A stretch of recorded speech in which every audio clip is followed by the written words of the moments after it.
So today we're going to look at Chapter 10, which deals with monopolistic competition and oligopoly. If you look in the syllabus, if you looked in it between sometime recently and yesterday, originally we had two chapters for today.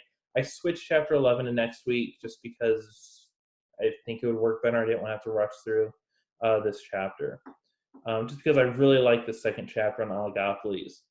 So what we're looking at today, and I have most of my stuff labeled as imperfect competition. And what we're looking at is these two cases that are in between monopolies and competitive markets. If you remember, a competitive market is when we have many firms, many buyers, and all the firms are selling identical products.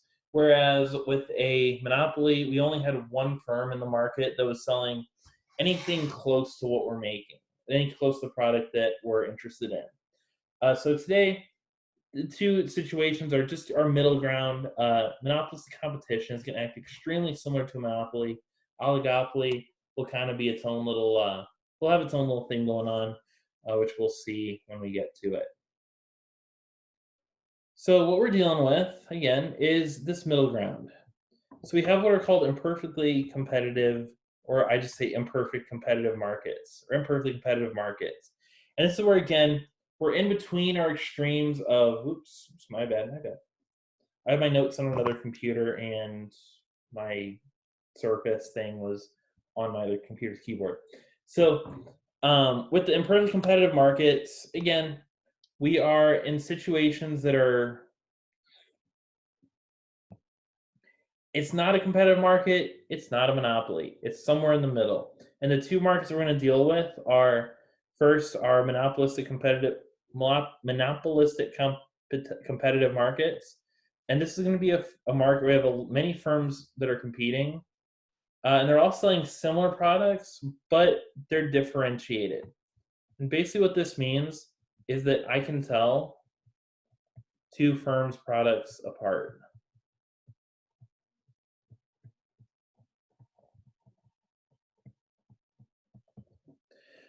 So there's a difference between a chicken sandwich from Chick-fil-A and Burger King and McDonald's and Culver's, right? They all have different products, and even though it's the same thing, it's a deep fried chicken thrown on a couple pieces of bread. They all have different tastes because their breading's different. They have different. Their bread itself is different. Maybe they put different ingredients on it, and so on. So we're able to tell our products apart. Whereas a lot of the goods we talked about before, corn, for example, you can't really tell the difference between Boone corn, Ames corn, and Grimes corn, right? It's all from the same area. It's all gonna taste pretty much the same. There's not really a way to distinguish whether it was on uh, my farm or your farm or whoever's farm it may be on. Not that I own a farm, but you get the point. The second type of market we'll look at today is an oligopoly. And this is going to be one where we have just a few large firms that are basically controlling the entire, that control most of the sales in an industry. So for the oligopoly, the big examples we'll see will be our airlines and our cell phone providers, our cell phone service providers. So with the airlines, and granted, there aren't that many airlines anyway, even if you include your budget airlines. But if we think even more about if I'm in Des Moines and I want to go to anywhere USA or even anywhere in the world, odds are I'm going to start on either American, Delta, or United. Right, and that's assuming I want to stay on one reservation. I don't want to go to New York, switch to some other airline. Then once I get to Europe, switch to another airline, and so on. Right, so odds are if I want to get from anywhere to anywhere, I'm on one of our three big American, Delta, or United, or one of their code share partners. With the cell phone service providers, if we think about, if we think about how kind of that works out, for the most part, we have a choice of, I think I said 5 cell phone providers. We have Sprint, AT&T, Verizon, US Cellular, and T-Mobile. And even if you have something that's not one of those 5, so if you have something like Boost or Straight Talk or Virgin Mobile or whatever the case may be, you're still on one of their networks. So they are cell phone service providers.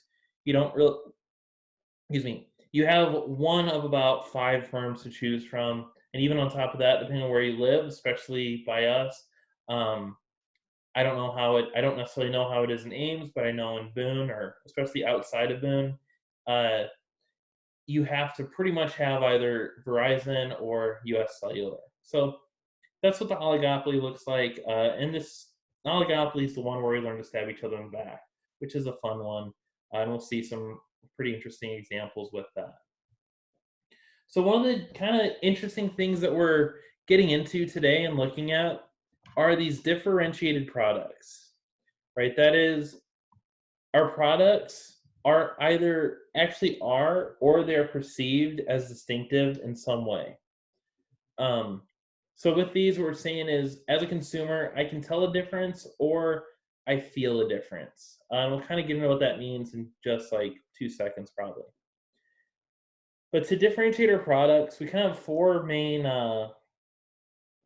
ways that we can do this. The first is going to be what we call physical aspects. I'm just going to come off to the side and do that. Physical aspects. And these physical aspects are largely going to be just, physical things that are physically different. Um, so things about our good, and we might say the good itself, art is actually different. Um, so if we think about something like if you think about something like French fries, right? If you think about fries from Five Guys burgers and say McDonald's, one of the key things that Five Guys is known for is they cook everything in peanut oil. So their fries kind of have that little bit of a peanut taste to them, whereas McDonald's doesn't. They cook it in regular vegetable or canola or whatever oil they use.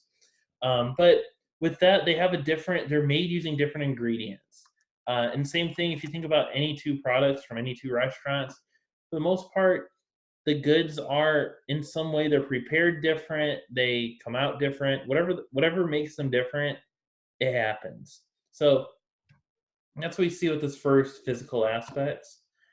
Second one, location from which we sell. So with this, again, exactly what it sounds like. Where are we selling the good from? And as a consumer, what I might look at is how easy or convenient is it to get a good? Is it to shop at a certain store? So we have Subway, right? And Subway, it's a national chain all around the country, and they make subs. There's Subways in Boone, there's Subways in Ames, there's Subways in Las Vegas. So if today I decided that, so if earlier today we had decided we wanted Subway for lunch, or if after class we decided we want to run out to Subway and get supper, um, why what makes the Boone subway different from the Las Vegas subway? Or what makes the Boone subway for us even different than like the Ames subway? Right. And for us, it's closer, it's more convenient. So because our subway is a few minutes away from us, right, it's easy, it's convenient to get to. And I'm not gonna make the trip to Vegas because I don't have to uh, make a trip to Vegas just to get a sandwich. Right. So in this case, again, we would go to the Boone subway because it's easy, it's convenient to get to, and it's from a good location. Similarly, if you're driving on a highway and not an interstate, but like a state highway or something that has turnoffs, not necessarily ramps, odds are if there are two gas stations, one on the left side of the road, the other on the right side of the road, and they're selling gas for the same price, and suppose, just for illustration, that they're both the same brand, just so that the products seem very similar. Um, More than likely, you would go to the gas station on the right side of the road, because if you go to the right, then you just pull off, then you pull right back on the road. You don't have to deal with crossing traffic. Maybe you don't have to deal with as many red lights, waiting for an arrow, whatever the case may be. Right. So again, the products are exactly the same, but they come from two different areas, or they come not from two different areas, but they're in two different locations, which makes one more convenient or one easier to get to and more desirable than the other. Our third group, intangible aspects. These are things that are these are things that are not related to the product itself.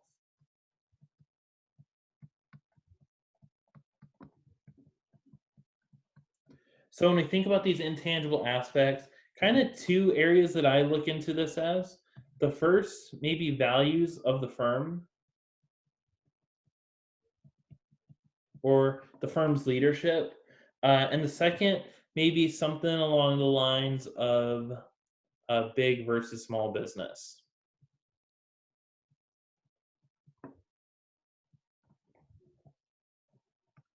So when I think about the values of the firm, every now and then a firm or the leadership, somebody in leadership of a firm makes a tweet or says something that, takes a political side potentially. And if I know that a firm or the leadership of a firm is supporting causes that I believe in, or is supporting, maybe supporting a candidate that I like, I may be more likely to shop there.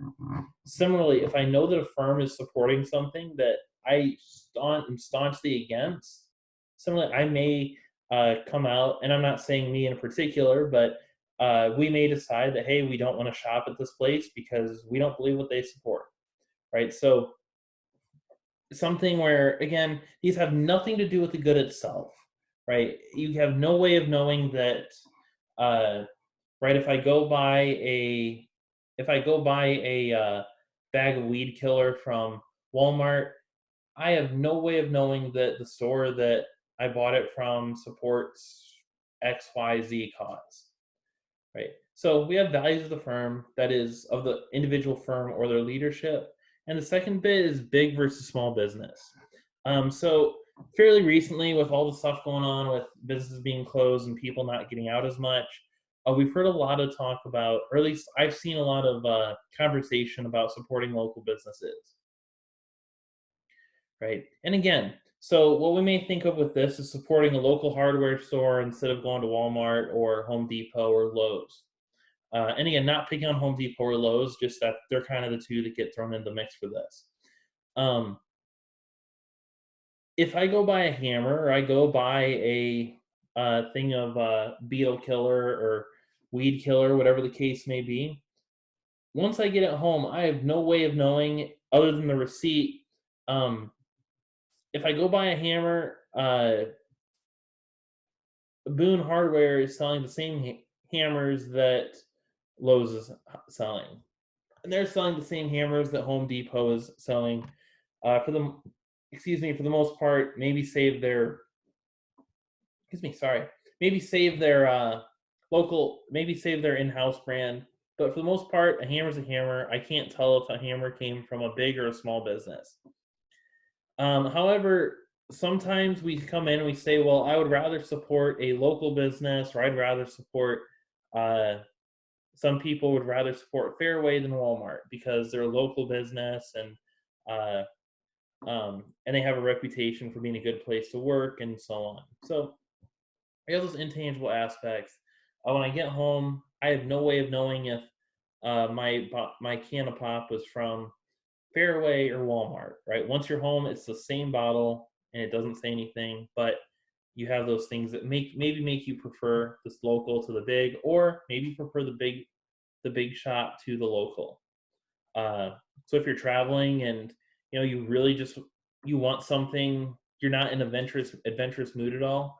If you're in a small town out in the middle of nowhere, South Dakota, you might say, "Hey, I want to go to McDonald's because I know what I'm going to get." Right. So that's something you may think of on that front. Then the last one is perceptions.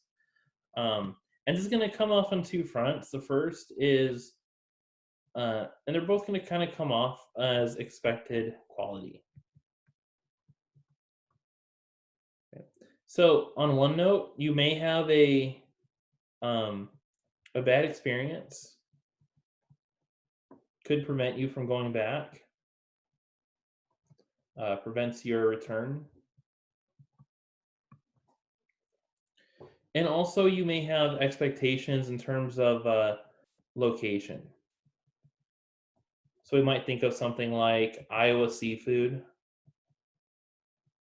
and Florida beef. So if you went to, say, a certain brand of hotel and you went in and there were a bunch of bugs around your room, right? There's a decent chance that if the next night you're 1,000 miles away and 5 states away, there's a decent chance you're not going to want to stay at the same place. Just because, or the same brand, just because you had a bad experience, it leaves a bad taste in your mouth, and you just want to, you don't really want to go back to that one place. So a bad experience could make you think, oh, this I've been to one of these places before, and it's dirty, it's filthy. I don't ever want to go back to that place. The second thing with location, again, kind of deals with that quality. But if you are on a road, but oftentimes if you go by the coast, um, especially if you don't live there, if you go by the coast, you probably want to get seafood, right? So if you're in South Carolina, Florida, Maine, if you go to Maine, you get a lobster roll, right? But everybody in Maine doesn't eat lobster rolls every day. So uh, if I'm in somewhere where I know they have good seafood because it's fresh, it's local, uh, maybe I want to try it out. If you're ever in Myrtle Beach, there's a little town called Calabash, right across the border in North Carolina, and one of the perks of it is one of the cool things about it is pretty much all the restaurants in town catch their food locally. So they catch it like from the ocean, and they'll make it that day or whatever the case is. I can't speak if they actually do that, but that's kind of what the feel of it is. Right. So if I'm in South Carolina or if I'm in this town that's right on the bay or right on the ocean, right, I kind of want seafood. However, if I'm in Florida, however, I'm in Iowa where we have good beef and pork. And we do. One time we had a chance to go to a really nice place down in South Carolina, and we're able to get like some really nice steaks, and they just weren't the same as they are here. But if you're in Iowa, you might want something like beef, pork, corn. Whereas if I'm in Florida, I might want something like seafood or oranges or whatever, so stuff that's more local to there. So I expect to be able to get better corn in Iowa, better oranges in Florida, and so on. So again, that's our perceptions. If someone had a truck and they said, "Oh, I'm selling you fresh Iowa lobster," you might be a little weirded out by that, and you may not be too excited to make that purchase. So uh, that's kind of what we're seeing with our differentiated products. So we're kind of getting into next is how does a competitive market, excuse me, how does a monopolistically competitive competitor behave? And what we're going to see that they're going to do is they're going to pretty much act the same way that a monopolist behaves, right? So they're going to find their set marginal revenue equal marginal cost, find where that intersects the demand curve to find the profit maximizing price, and then work just like a monopolist did. So again, exactly the same as a monopolist. That is chapter 9. However, one of the things that they're going to see different is they're going to have a different, the big difference is that their demand curve will be slightly more uh, elastic.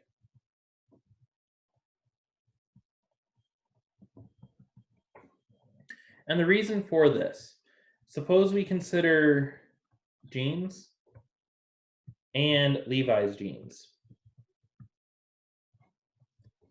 Right. So we have two types of jeans. One is just jeans in general. The other is a particular brand. So if my jeans rip up, I pretty much have to go out get new pants and so on. However, if Levi's makes the news for doing something silly or uh, they charge too much for their jeans or whatever the case may be, I can I can switch away from Levi's and go buy another brand if I choose to. So Levi's is going to be, again, more elastic. Remember, that's from chapter 5, while jeans will be more inelastic. And we'll see this kind of look like with their demand curves, something like this.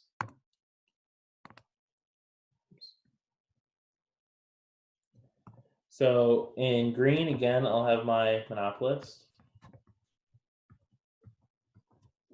And in yellow, I'll do our competitive monopolist.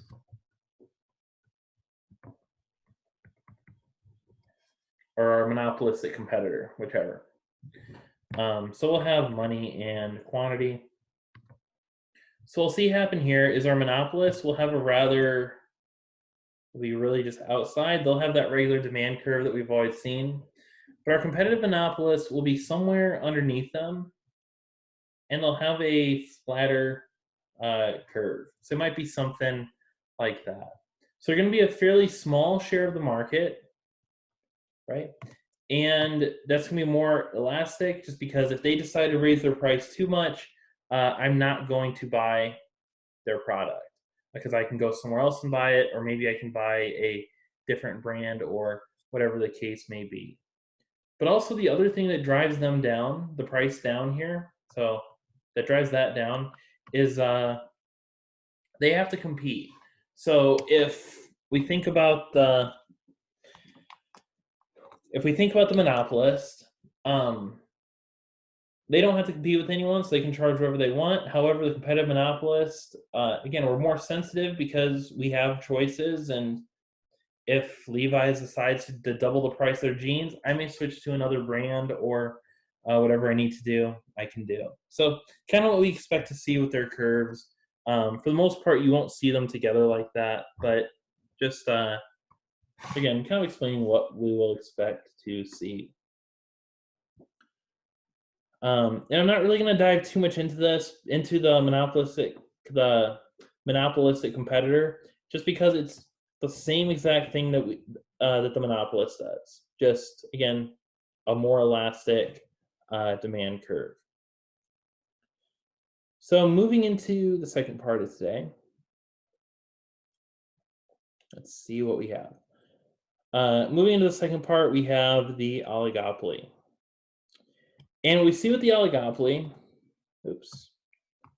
is that we're going to have a relatively small number of large firms that are pretty much controlling an industry. And the fun part about the oligopolist is they don't have the graphs and all that fun stuff that we've seen so far. But instead, they have a choice to either compete or collude. And we'll see the challenges that come along with this decision. But basically, what we're saying is, again, if they compete, they are competing against their competitors. They agree, hey, we're going to charge a low price, and we're going to compete to get sales. However, the other option is to collude, and this is where they're going to say, we're going to work together to keep prices high, reduce output, and so on. We kind of talked about these examples of oligopolies, but this brings us into collusion. So collusion is when, as firms, we act together, and our goals we reduce output, keep prices high, and this whole process again is done by holding down industry output. So this creates a low quantity, and by not producing as much, this causes our prices to stay high. And we can do either one first. We can charge a high price, which has low quantity, or we can not produce as much, which produces a high price. Two ways of saying the same thing. And then something we could do is we could divide the profit among ourselves in some way. The reason we may do this is a little bit earlier, I mentioned that we have two gas stations across the street from each other. And suppose that these gas stations are the last gas station for 300 miles if you're going one way. So since they're across the street from each other, and suppose they're across like a 4-lane divided highway, so like US 20, US 30, something like that. Now, if what they could do is they can compete and go at it and charge a low priced because they have to compete against each other. But they could agree that, hey, we're going to both charge a high price, and um, whatever we can charge, what we're going to charge. Now, what the gas station on the right side of the road might do is say, hey, so that the station on the left side doesn't charge a lower price because people will go to the one on the right more because easy in, easy out, as opposed to having to cross traffic. The gas station on the right might say, hey, we'll split our profits with you in some way so that you don't, this gas station on the left doesn't go and lower prices and get people willing to make that left turn. So we have collusion, right? And the idea is we're going to work together to maximize profits among the entire industry. And if we partake in collusion, or if we practice this activity, we form what's called a cartel. And this is where we have a group of firms, and basically we actually agree to collude, um, and we agree to produce this higher output of, excuse me, we agree to produce this lower quantity of goods and charge a higher price. So when we think about cartels, a couple examples that come up. One is the drug cartels. They're the ones that kind of get drugs into the states and that kind of stuff. But the second one that I'm a little more interested in right now is what's called OPEC. And this is the Organization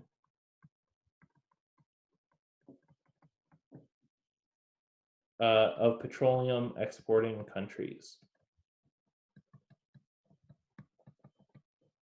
So basically, it's a bunch of countries that make oil. And this has a really nice application for right now, actually. So we have OPEC, and basically what is a bunch of countries, and a bunch of oil producing countries, and um, they have a fairly large amount of the world's oil supply. So what they'll do is they'll say, hey, we're all going to agree this is how much oil we produce, and they'll agree who makes how much, and they'll kind of split sales among each other. The five biggest members of them are Iran, Iraq, Kuwait, Saudi Arabia, and Venezuela. But what they might do is say, and two countries you may notice, we have Iran in it and Saudi Arabia.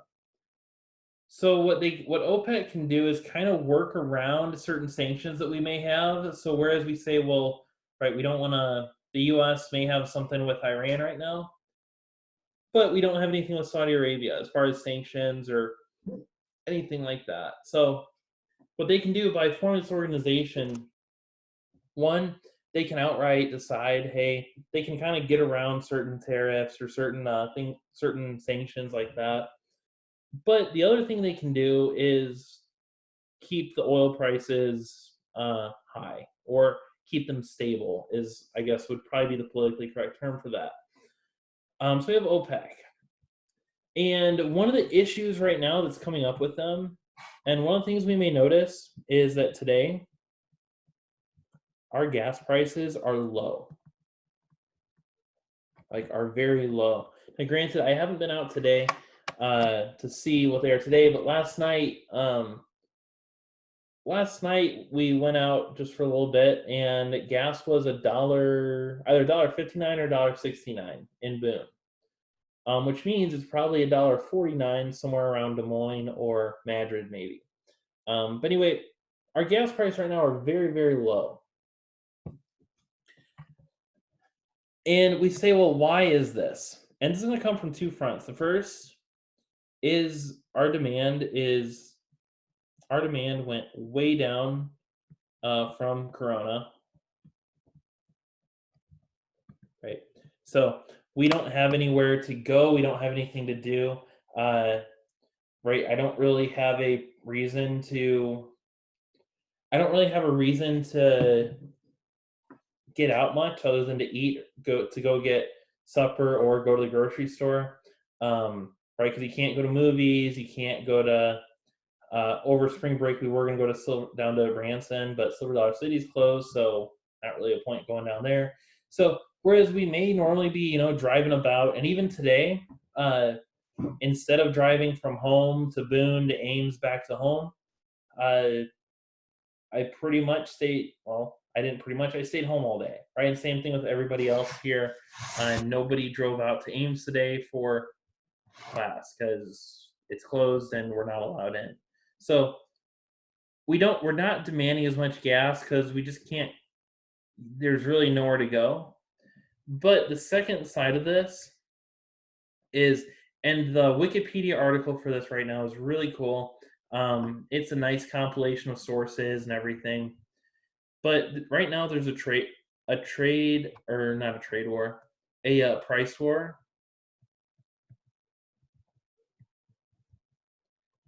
between Saudi Arabia and Russia. So Saudi Arabia and Russia are doing. Russia is not a member of OPEC.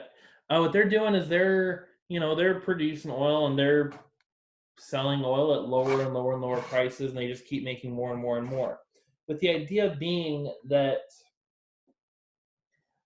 if the idea being just like any war, right? If we think about what war does, it's uh, an attempt to coerce somebody or to force somebody or another country to do something that you want them to do, right? So if we think about the price war for oil, both Saudi Arabia and Russia are saying is we want you to do. There's something that they want each other to do. I don't know all the fine details of it, but there's something that one country wants the other to do, and if they don't do it, they're going to suffer. In this case, they suffer in terms of shrinking oil prices, which hurts the Saudi Arabian and the Russian economy. So we have this price war going on. So while yes, this decrease in demand does cause gas prices to fall, we also have this bit that causes our supply to fall, and we put them together. You pretty much crash the gas market. And when gas goes from 249 to 269 in a week, it's pretty much a crash of the market. And same thing in this also has part. These two have also worked together, not officially working together, but you get the point. They've kind of worked together to, um, meaning work together in terms of forces have worked together to kind of mess with our stock market in the U.S., right? And not just the U.S. market, but the global markets have been impacted by both of these working together. Uh, so that's something we have going on with the cartels. Why are gas prices low? These two reasons, put them together, and basically we have our gas market is crashed. So we have this game, or we have this issue, right? We have our cartels, and what we next get into is this idea and this way to analyze how oligopolies are going to behave, and the reason that it's hard to form a cartel or actually stay in a cartel. So first little bit we have, and this, if you're working with your notes, this is already given to you. We have what's called game theory, and this is the branch of. It says branch of math, but it's um, it's whatever we need it to be. It's a branch of math, but it's very heavily used in economics. So game theory, what we're looking at is situations where players have to make a decision, but then our payoffs depend on what the other players decide to do. So if you think about a game of chess, tic-tac-toe, checkers, any type of game, right? Monopoly, whatever your favorite game is. Um, your strategy, you may have a strategy, but if the other player plays a certain way, you might have to change your strategy because certain things don't work well against others. If you think about rock, paper, scissors, right, you kind of have that triangular type thing where, no one strategy is like perfect. So we have game theory. And with game theory, we're going to look at is we're going to have two kind of situations or two things that are going to, two important things to look into. The first thing we're going to look at is called a dominant strategy.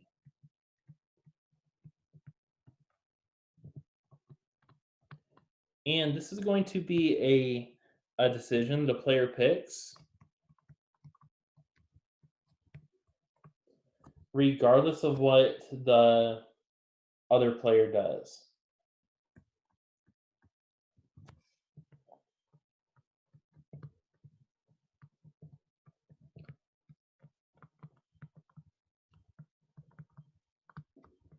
So an obvious one of this is, suppose we were playing a game, am I going to breathe or not breathe? And are you going to breathe or not breathe?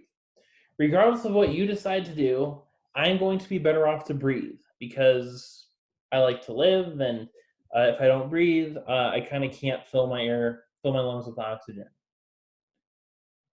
So we have what's called a dominant strategy. In a few minutes, we'll go through and analyze all this stuff. So I'm throwing terminology out, then we'll come back and get everything, uh, just explain everything with examples.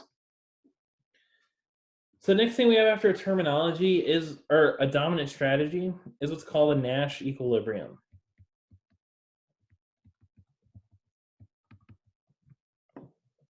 And this is going to be a set of choices where both firms will, where both players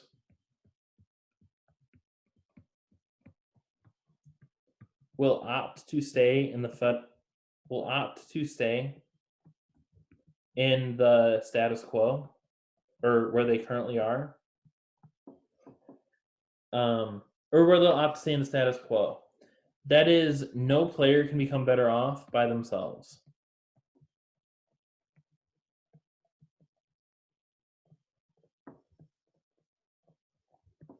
And again, we'll see what this. We'll see what this looks like in a few minutes. So a couple phrases. We'll use them a few times. I'll come back to them as we go through. So what we're gonna see come up, and when we look at our cartels, when we look at a lot of situations, what we're gonna see come up is we're gonna get into what's called this prisoner's dilemma.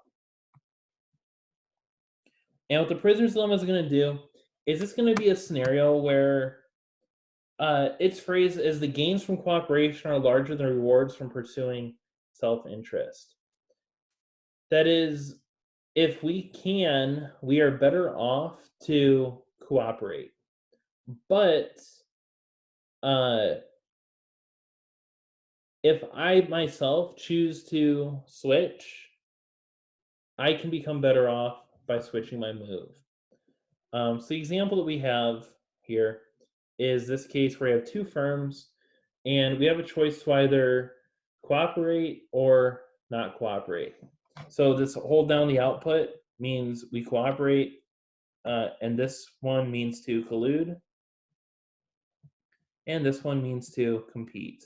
And same thing with firm B, hold down the output is to collude, and to increase output is to compete.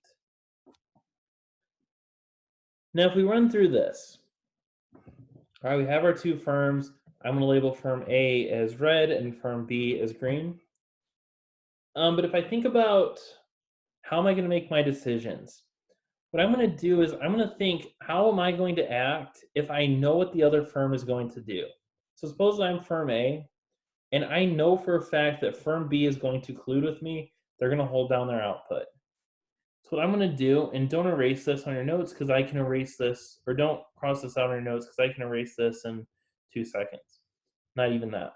What I'm going to first do is just look at this case. Right, firm B, if I know they're going to collude, as firm A, I have a choice between making either $1,000 or $1,500. In which case, I would rather have $1,500 than $1,000 just because that's better off for me. That's where I'd rather be. But if I do that, I'm not cooperating and I'm competing.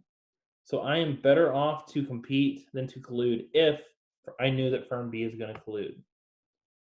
However, what happens if firm B decides to compete? In this case, again, I'm going to not even worry about what happens if firm B is colluding because I know for sure that they are going to compete.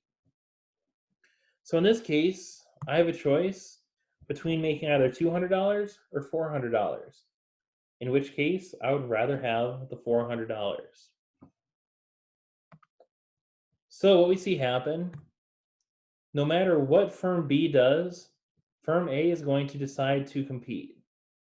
So firm A, and I'll write this out in a couple seconds, but firm A is going to have a dominant strategy to compete because, again, no matter what firm B does, firm A makes this choice. Excuse me. So what if we look at it from firm B's perspective? Um, and again, we'll do the same thing. We'll say, well, if firm B knows that firm A is going to collude, what are they going to do? So again, don't even worry about the case where firm A competes. Now firm B has a choice between $1,000 and $1,500. In which case, they will take the 1,500 because why would you pass up $500? But similarly, if firm B knows that firm A is going to compete, we don't have to worry about that top row. And firm B has a choice of $200 or $400. In which case, again, they'll pick $400. Oops. So what we see happen, no matter what firm A does, firm B is also going to compete. So what we can say from this scenario, um, oh, that's a typo. Hold on. So we can see from this scenario is our dominant strategy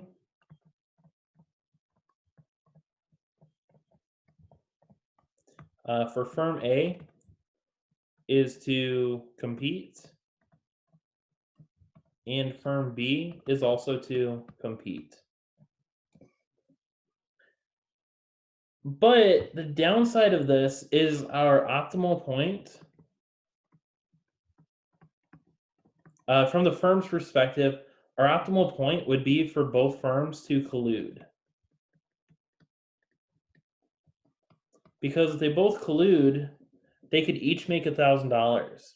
But because they're not able to collude because they think rationally, they end up only taking $400 apiece because they want to compete, because they want to get ahead, and they can't trust the other firm. So even though we would as firms we'd be better off to collude, better off to charge the high price. We don't because it's not our dominant strategy. And since we have this case down here, and I'll draw a couple things just to make sure we see the different types of things we can come off. Actually, I'm going to take this step by step. So if we think about this on another note, I'll do this in blue. If I come up here, right, and I analyze this top left-hand box. When I'm thinking about Nash equilibrium, I'm trying to figure out, can I make a move and make myself better off? So if the status quo is that we are both colluding, and suppose I'm firm A, can I make myself better off? And the answer to this is yes, because I can go from $1,000, I can switch my move and make an extra $500. So in terms of Nash equilibrium, this top point would not be a Nash equilibrium. So then we might say, well, what about the case where we're different? I guess I don't really need that because I already broke my pen, but well. So in this case where firm B competes and firm A doesn't, I can say, well, can one of the firms become better off by switching? If firm B decides to switch, right, they lose money. So for them, obviously not. But firm A, if firm A is colluding and firm B is competing, firm A can switch and again become better off. So this point up here, yeah, not Nash equilibrium, not a Nash equilibrium. And same thing down here in this bottom left-hand corner, firm B can switch their move and get an extra $200. So again, not a Nash equilibrium. But if we look at this corner, bottom right-hand corner, if firm A moves, firm A will become worse off. They'll go from $400 to $200. So firm A cannot make themselves better off by themselves. But similarly, if firm B decides to switch, they'll go from 400 down to 200. So firm B also by themselves cannot become better off. So are these two meet, or were these two are in this case when we're both competing, we have our Nash equilibrium. And unfortunately for us in this case, the Nash equilibrium is not the socially optimal point because we we cannot agree, we can't work together to get to that point. And in this case, where we do have only two firms in the market, we have what's called a duopoly. So the application of this that's more that it's named after is suppose we have two prisoners, and if you're looking at your notes, one of these should be prisoners, the other should be firms, but oh well. But suppose we have two prisoners, right? You and your best friend, you went out, you robbed a bank, or you did something you shouldn't do, and you have a choice to either tell on your friend or not tell. So you have a choice to remain silent, and if you remain silent, you're cooperating with your partner. Whereas if you confess, you are not cooperating with your partner. So like before, I'm going to label these as red and green. And we're going to see, this example is going to show us, we're always going to, how do I put it, you're always, if you're ever in the situation, you're always going to snitch and you will tell. So again, what I'll do is I'll look at it from prisoner A's perspective. And I'm going to go a little bit quicker this time. But if I know that prisoner B is going to stay quiet, it's my best friend, I trust them, they're not going to say anything, I have a choice between either 2 years or 1 year in prison. In which case, I'm going to take the 1 year. I'd rather only spend 1 year than 2 years because why would I want to spend 2 years in prison? But similarly, if I know that my friend is going to confess, I have a choice between 8 years or 5 years. In which case, again, I'd rather have 5 years than 8 years. So I'm going to choose to take the 5 years and confess as well. And same thing if I look from prisoner B's perspective, if I know that A is going to remain silent, I have a choice of 2 year and 1 year, in which case I'd rather have the 1 year. And similarly, if prisoner A is going to confess, we have 8 years and 5 years, in which case prisoner B will choose to confess. So again, just like with the firms, our dominant strategy for A is going to be to confess, and for B is also to confess. And if we analyze for our Nash equilibrium, we'll end up seeing that this is when both players or both prisoners confess. And I'll walk through that in just a moment. So if we start out here if we're both silent, I know that I can switch my move and become better off. If I was silent, but I knew that I knew that my friend was going to tell on me, I can switch moves and lose 3 years of prison. And similarly for prisoner B, if for this one down here, if prisoner B knows that I'm going to confess, they can switch their move and become better off. But when they're in the spot where we both confess, if prisoner A switches, they become worse off. And if prisoner B switches, oops, helps if I make my arrow. If prisoner B switches, they become worse off.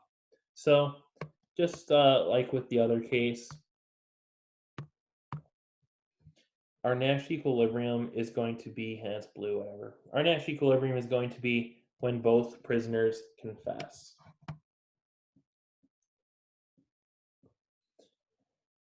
So from here, what I have just a couple games to kind of analyze. A couple of them are applications. So one of them is a political campaign, another is the Cold War, and then a couple other games. One of them is going to be we can analyze rock paper scissors, and then the last game we'll look at is kind of you lose your cell phone and you're going to a movie and you have to pick the right movie to be with your friend. So we'll kind of look at that and see how that works out. So a couple games we have. and I have kind of four that I'm going to show off. Two of them are the prisoner's dilemma. We can kind of look at implications from them, see how they actually turn out. I thought I had this game somewhere. Nope, I guess I'm going to draw it myself. So let's get into them. So the first game we'll look at is our political campaigns.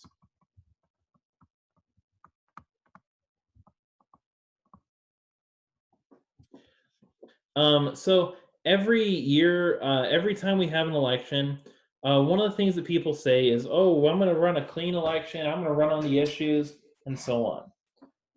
So we're going to suppose that we have two parties, and we're going to stick with the two-party system because it works nice for our example. So we're going to have the Republicans on one side, and on the other side, we're going to have the Democrats. Okay. So we have these two political parties and these two candidates. And again, I'm going to stick with the real names because we'll remember the real names. So we have Republicans and Democrats, and each of them have a choice. They can either run a clean campaign or a smear campaign.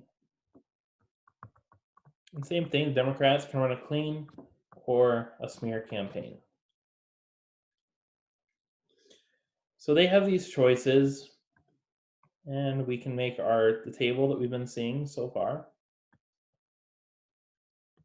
And for each of these, what we'll do is we'll see we have a Republican votes and Democrat votes. Right, it'll work out that way for all these. I'm going to give the smear down here a little bit more room. There we go. So for each of these cases, we have a Republican and a Democrat vote. And we're going to look and see how many people actually voted for each party. So if they both run a clean campaign, we're going to suppose that they both get about 10,000 votes. So there's a +1 that goes somewhere. I'm not going to give one of the parties a +1 because that's not a can of worms I want to open. But so we have this case where it's a close election. It comes down to election night, and we're going to have a November 4th or the first Tuesday after the first Monday in November. Is going to be exciting this year, right? So they both get those 10,000 votes, and a +1 goes to whatever your favorite party is. But suppose that, and I'll be the Republican first. I'll be the Democrat in a second, but first, I'm a Republican, and just see what happens. I have a little news about my political opponent that they go out and they do bad stuff. I don't know what it is, but they do bad stuff. So I go out and I say, "Oh yeah, this Democrat, they do. You wouldn't believe the stuff they do. They like for fun just go throw grandmas off a cliff or something like that." Right. So I give this news that this Democratic candidate is a terrible person. You should never vote for them. In this case, if I'm a Republican, I'm going to get potentially a couple thousand votes, but the Democrat is going to lose some votes. So what you have happen is some of the people who would have voted Democrat are going to say, "Well, I can't vote for this person, so I'm going to switch over and vote Republican." You're still going to have some Democrats who they bleed blue, right? They're not going to switch their vote. That's who they're voting for. They don't care. But then we had some people. If you notice, we initially had 20,000. Now we're down to 17,000. We had some people who said, "I don't want to vote for either one," so they stayed home. So now, if I'm the Democrat, I'm going to do the same thing. I'm going to say, "Oh well, and suppose we come back to the clean slate. We're both clean. But now I'm the Democrat. I found out the Republican did something, and I'm going to do the same thing, right? Republicans throwing grandma off the cliff for fun. So now, if I'm the Democrat, the Republicans are going to lose some votes, and I'm going to gain some votes. So just like before, you have some of your Republicans who bleed. They're Republicans to their core. And then you have some people who are moderate. They'll switch if one candidate's terrible, they'll switch to the other. They don't mind that much. But we had some people who said, well, I'm just going to stay home and not vote. But then what happens if they both decide to run a smear campaign, right? So if I'm a Republican, I say, oh, well, if you do that to me, I'm going to do the same. We'll see what happens if they both run this. We may see something like this. I'm going to give them 7,000 votes apiece. Again, you can put a +1 to whoever your favorite candidate would be. But in this case, we have our 7,000 votes apiece if we both smear. So what we can do is we can kind of analyze the situation and say, well, what is our dominant strategy?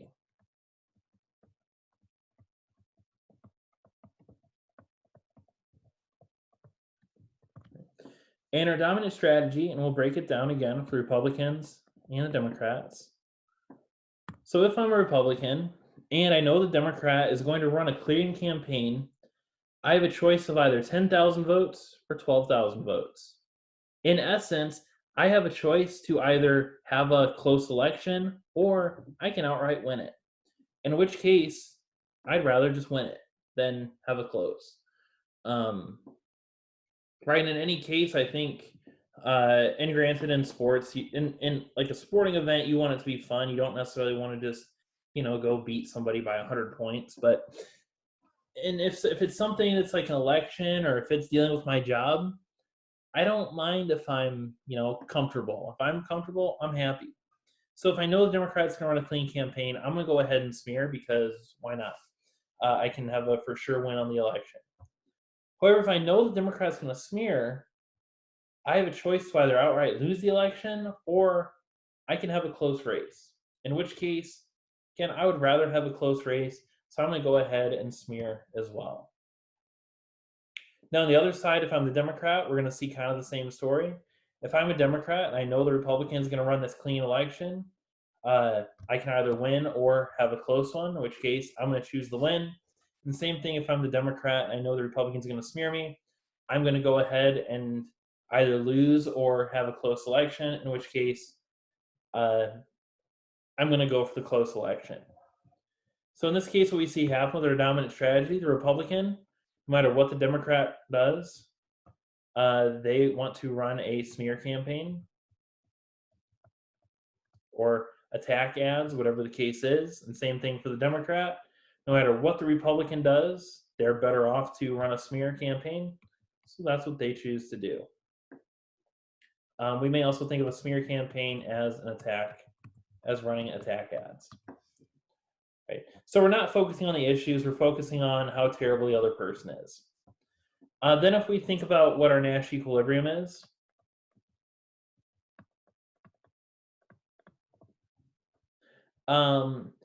we'll see that we end up in this point down here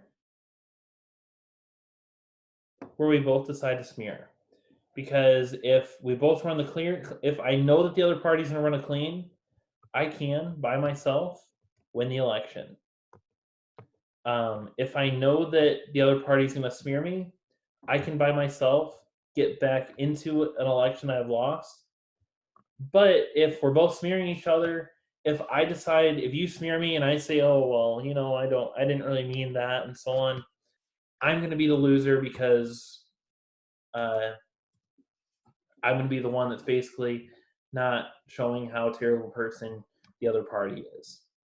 So our Nash equilibrium will be when both parties run attack ads or run a smear campaign.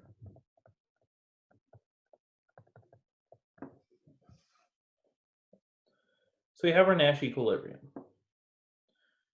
But we may also be interested in what are some implications or what are some takeaways, or I guess we'll say some implications.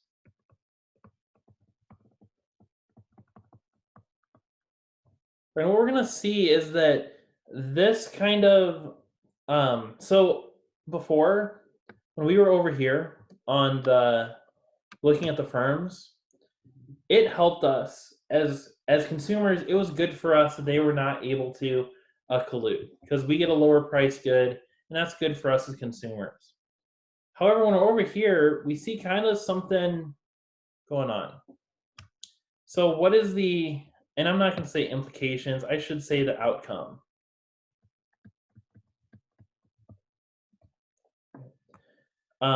So a couple things that we're going to see happen from this. The first, the first kind of thing we'll see come up is with this outcome is that we have the same result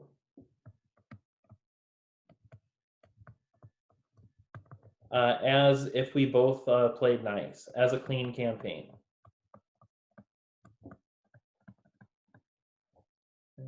So whoever you gave your +1 to, and between a clean campaign and smear campaign, it ended up having the same exact result, and there was no change in results as a result of our smear campaign. So we had the same result as the clean campaigns, but we have lower voter turnout. Right. So we had 14,000 voters instead of 20,000 voters. So what this basically did is it disenfranchised, in this case, some 6,000 people. So we had 6,000 people who said, I don't like either one, so I'm just not going to go, I'm just not even going to show up. Right. So we have that lower voter turnout that came out and from this outcome. But a couple other things that we see happen, and this happens in the real world all the time. If you just take a step back from whatever you believe and you actually look at how people react to different politicians, you'll see it. Trust me on this. But we have that people are either less or more scrutinous. Is that the word I'm looking for? Sorry.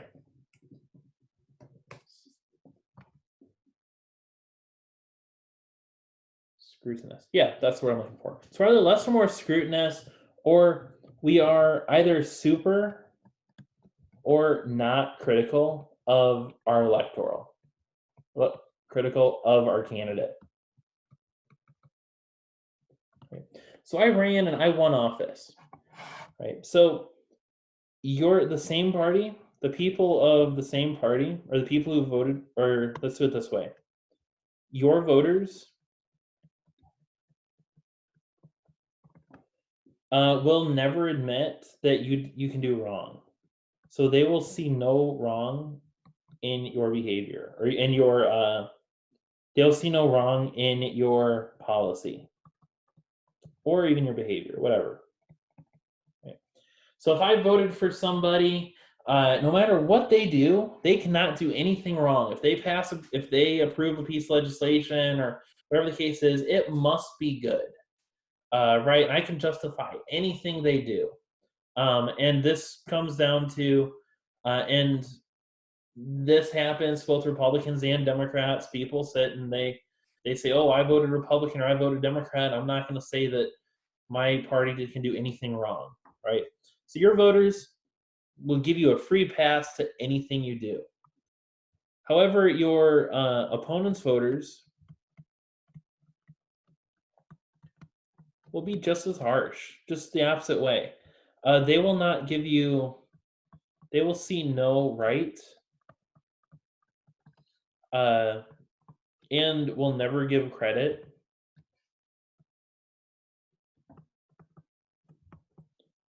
for something that you do that's actually good, for something that you do that, again, that you would normally say is something that's good. So your opponents, no matter what you do, you're going to be a terrible candidate. You're terrible for the job, and there's nothing you can do to win them over to get them to, even start to like you. Right. So we have these two kind of groups that comes up, and that's why I say either less or more scrutinous, or you're either super or we're not at all critical of our candidates, which we should give a healthy little dose of being critical towards our towards our candidates, we shouldn't blindly follow, but instead actually look and see what they're doing. We also shouldn't blindly hate either. So we shouldn't hate anybody, but you get what I mean. You shouldn't just say, hey, yeah, everything they do is terrible and nothing they can do is good. So we have this less or more scrutinous towards our candidates, and the last bit is um, a polarized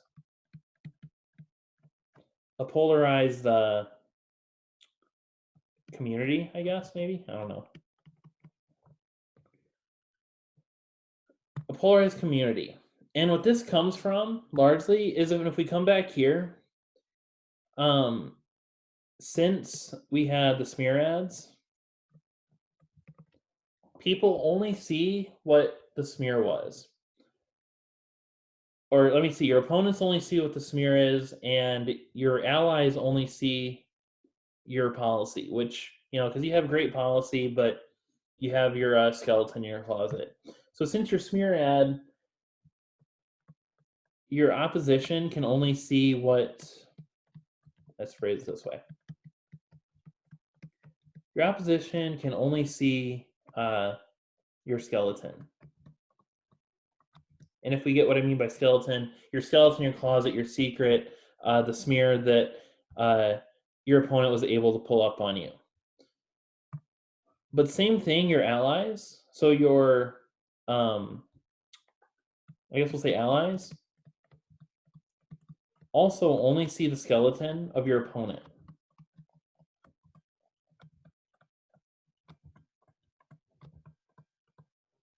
So what this means is that the person that I voted for, right? I just the only thing that I remember from the 2016 election or 2018 or any election is going to be how terrible the other candidate was.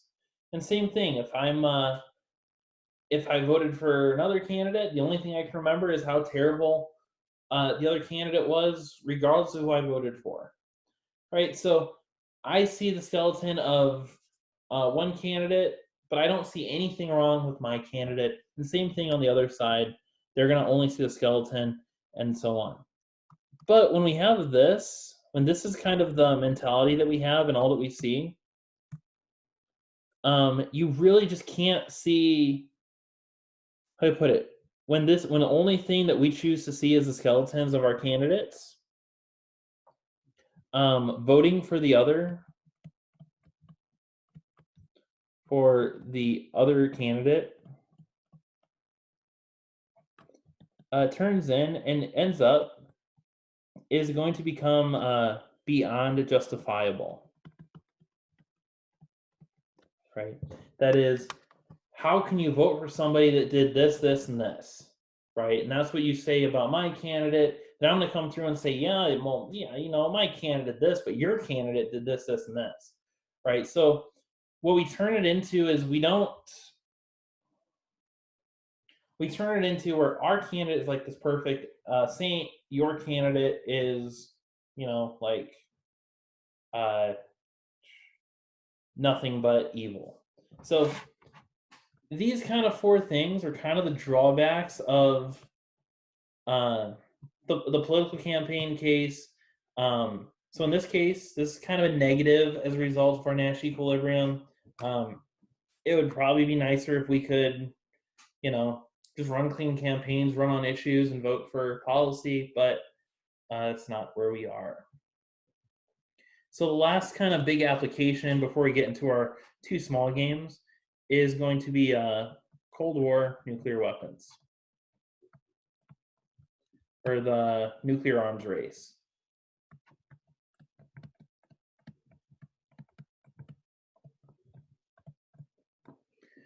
So in this case, what we had is we had two countries. We had the USA and we had the Soviets. So with the USA, both of us, in this case, we both had a choice to either, in terms of our nuclear arsenal, we had a choice to either build more nukes or to build less nukes. And same thing with the Soviets. They had more nukes or they could build less nukes.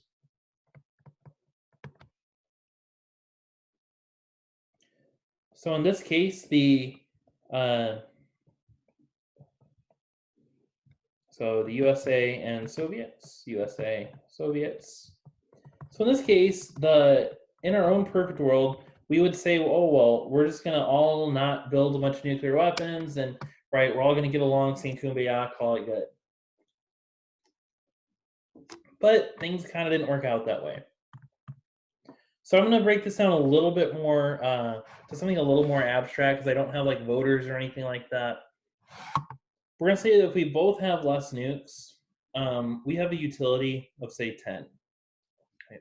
That is, the money that we spent on our nukes, we're able to spend on other stuff and so on.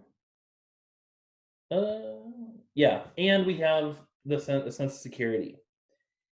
However, if we decide to build more nukes, we get an upper hand on for the U.S. or the Soviets. The U.S., if we decide to build more nukes, we get an upper hand on the Soviets. So maybe we get like a 15, and they go down to like a 4. And this is just utility. Higher number is good. So we're going to say that high payout is good. So similarly, if the Soviets built more nukes and the U.S. didn't, U.S. would have that 4 and 15. And we both build more nukes, we have, say, a 7 for each. So in this case, just like before, it's prisoner's dilemma. So with the U.S., they're going to, no matter what, build more nukes. The Soviets, I guess I should give the U.S. blue. That'd probably be a little more appropriate. So the U.S., no matter what, gets more is better off to build more nukes. Soviet, likewise, no matter what, is better off to build more nukes. So we have this case, and Nash equilibrium is when we both build more nukes. So with this, again, we're going to look at is what are the outcomes. And this one, although we say, right, it's, it's kind of scary that, hey, we got 2 superpowers that with one press of the button can like destroy the world 10 times over, but look at potentially some benefits actually. And this is kind of going to take the little bit of a curveball side, but it works out. So from this, we came across this phrase or this saying. It's called security through strength. It can also be safety through strength, something along those lines. The idea of this is if we're really strong, nobody's going to do any harm to us, right? We have that attitude, and the Soviets had that attitude. And another outcome that came of this was called mutually assured destruction. Okay. That is, again, if you destroy me, I will destroy you. And that's kind of the end of it. That is, if one of us goes down, we're both going to go down. That's kind of the attitude there. So with these, we're going to see some positives and some negatives.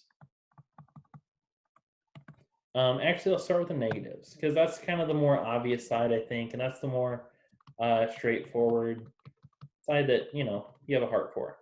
So with the negatives, we spent a lot of money on nuclear warheads.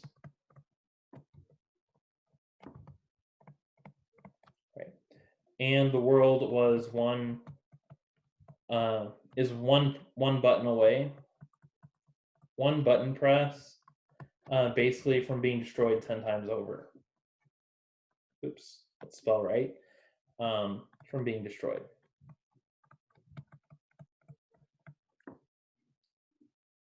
Right. So we have kind of these two, I think these are kind of 2 of the big negatives that come up. Right. We're spending a lot of money, and one push of a button, world's destroyed. But we potentially have some positives.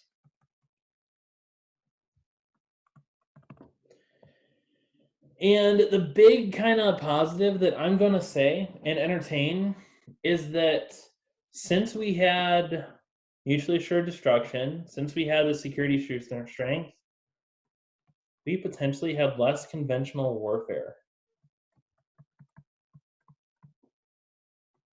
And the reason for this, um, if we have less conventional warfare, this means that we had less lives lost.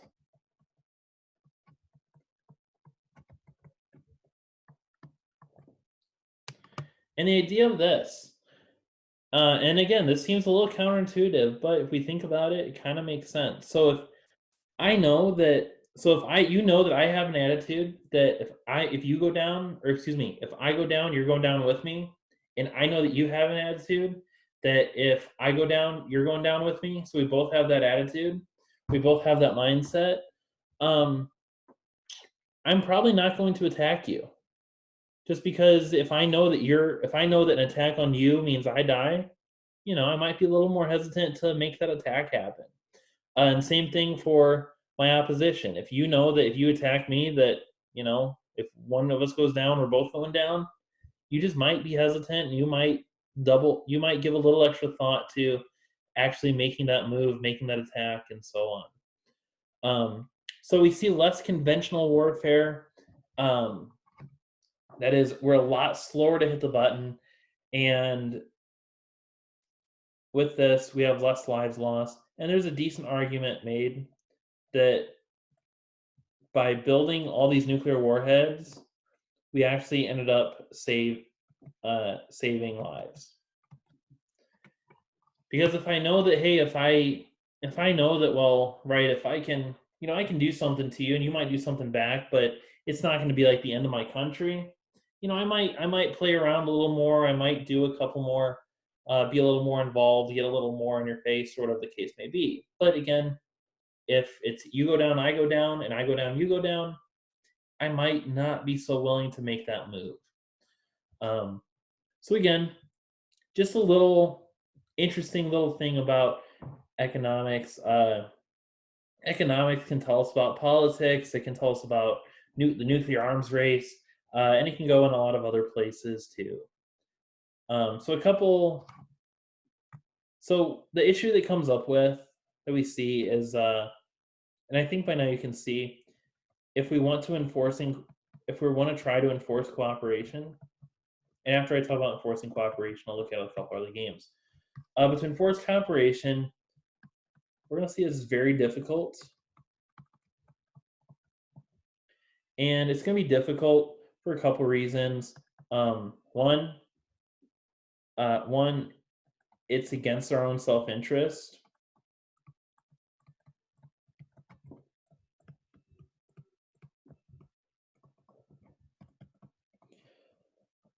Right. So in both of these cases, in the case of oops, excuse me, in the case of our political campaign, I was better off to smear my opponent no matter what they did. But in the case of the nuclear arms race, I was better off to develop more weapons and have the upper hand, or have as best of an upper hand as I could. So it's against our own self-interest to do this, again,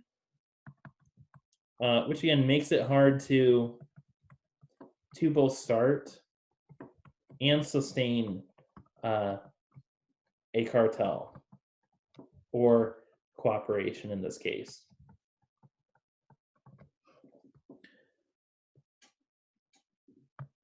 However, one of the things that does help, and one of the things we haven't mentioned, is I have to face tomorrow. So we have to face tomorrow. So if I send you to prison for 10 years, 10 years from now, you're going to come out of prison. And I have to face that when you do. So one of the things we can largely see is, whereas, yes, between today and in a short-sighted sense, I may be better off to not cooperate or whatever the case may be. But in the long run, I may actually be better off to cooperate up until, and the way that a lot of our models work out in like grad school and then the literature on this is that you're best off to cooperate until the last day. Come the last day, let everything break loose. But that's kind of what we see with our cooperation. It's very difficult to do.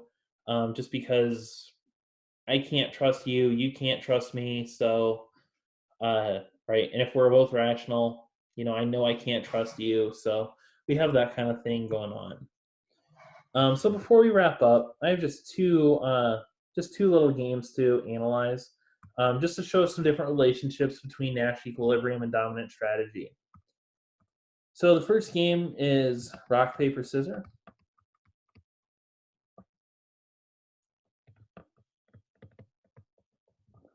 And if we know how rock paper scissors works. It's you pick one and it works out. So for this, we're going to have two players, player one, player two, and each of them has a choice of rock, paper, or scissors. Let me make this a little bit bigger.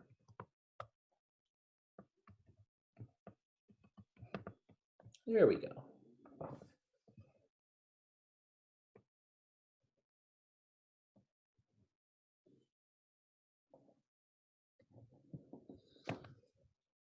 Actually, I want that even a little bit bigger than that. Cool. So that should work. I want that a little more. Sorry about that. I'm just trying to get this the way I want it. So in player two also has a choice of rock, paper, or scissors. In case they have the same choices.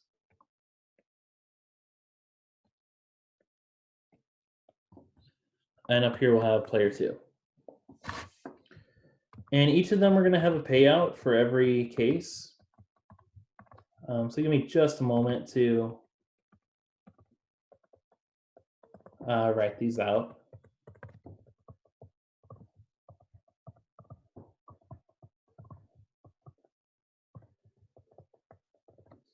And if you know the game, you should know, you might see how this is going to work out. But again, we'll work through it and see what happens. And what we're going to say is that, so if you win, so a win is worth 1, a tie is worth 0, and a loss is worth -1. Just to keep things simple. So if I win, I get $1. If I tie, I don't gain. If I lose, I lose $1. So if they both pick the same, move, we're going to see that it's a tie all the way down the middle. So basically, our diagonal is going to be all zeros. But as we work through our different scenarios, we can kind of see what happens. So if I'm player one and I play rock and player two does paper, paper beats rock, so we get a 1 and a -1. And rock beats scissor, so we have a 1 and a -1. Similarly, paper will beat rock, so there's a 1 and a -1, and the paper loses a scissor, so we have a -1 and a 1. Then for scissor loses to rock, so -1, 1, and 1, -1.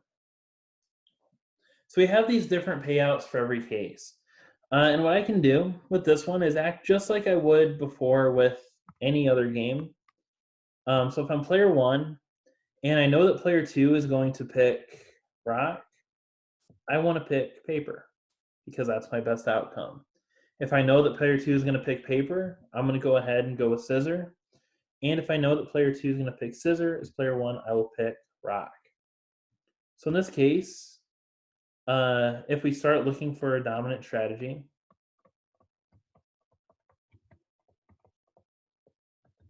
for player one, right, well, they don't have a solid move. They're going to pick no matter what. So player one is going to have none. So what about player two? All right, player two, if player two knows that player one's going to pick rock, they'll go ahead and pick paper. If player two knows that one will pick paper, they'll pick scissor. And if player two knows that player one will pick scissor, they'll pick rock. So again, they don't have a solid strategy to pick, so player two will also have none. And if we look in our Nash equilibrium, what we'll end up seeing, and I'll run through a couple of these. I'm not going to run through the entire table, but if we start out, say up here at where we're both at rock, Player one can make themselves better off by switching to paper. So then we move here to paper. But then if I'm here, player two can make themselves better off by either switching to paper or scissor. So they're not going to pick that. And what we're going to see happen is no matter where we end up, that move is just going to jump around the board. So our Nash equilibrium, there will be no Nash equilibrium in this game. So rock, paper, scissor. If you have two people who randomly pick between the three, you're not going to see a strategy come out. It's just you pick one and hopefully it works out for you. And the other case that we have is what I'm going to call a movie game. And with this, you and we're going to have, say, Paul and Jesse. And they want to go to a movie and they need to figure out what they want to do. The kind of the scenario is they lose their phones and have to take a pick, take a take a movie and hope they end up together.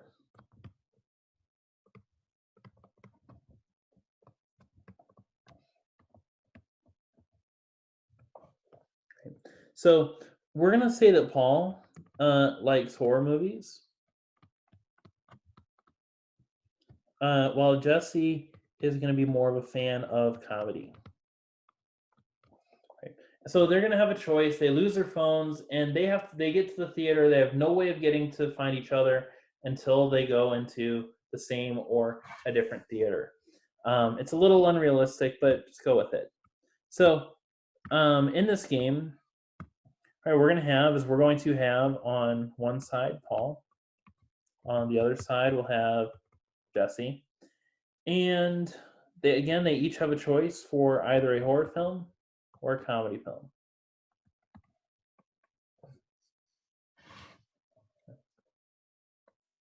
And when we look at their payouts, we're going to see something like this.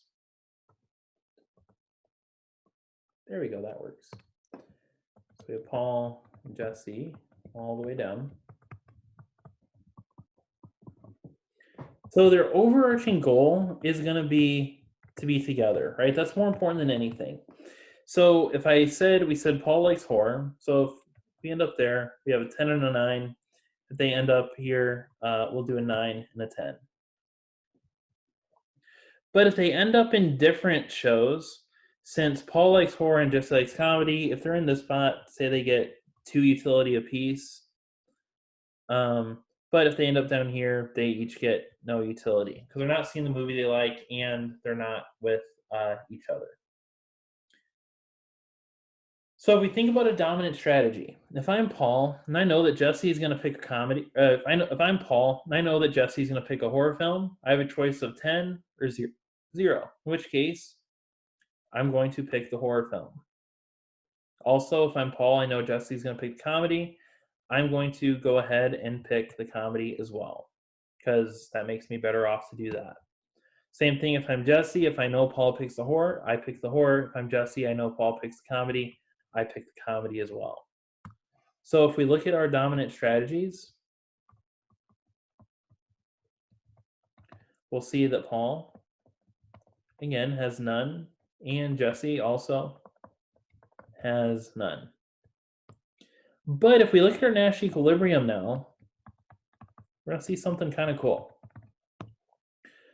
So if we analyze this point, all right, and I'm kind of intentionally picking the wrong one, but oh well. If we're at this point where they're separated, if just one of them switches, they both become better off. So these 2 points are not Nash equilibrium because they can just switch to a different show and they can become better off. But if we're in this point up here, where they're both in the horror film, if Paul switches, he becomes worse off, and if Jesse switches, she'll become worse off as well. So in this case, this one will be a Nash equilibrium. But same thing down here. If they're both in the comedy, if either of them switches, they become worse off. So this one will also be a Nash equilibrium. So in this case, we have two Nash equilibrium. We can phrase this as when they both see the same movie.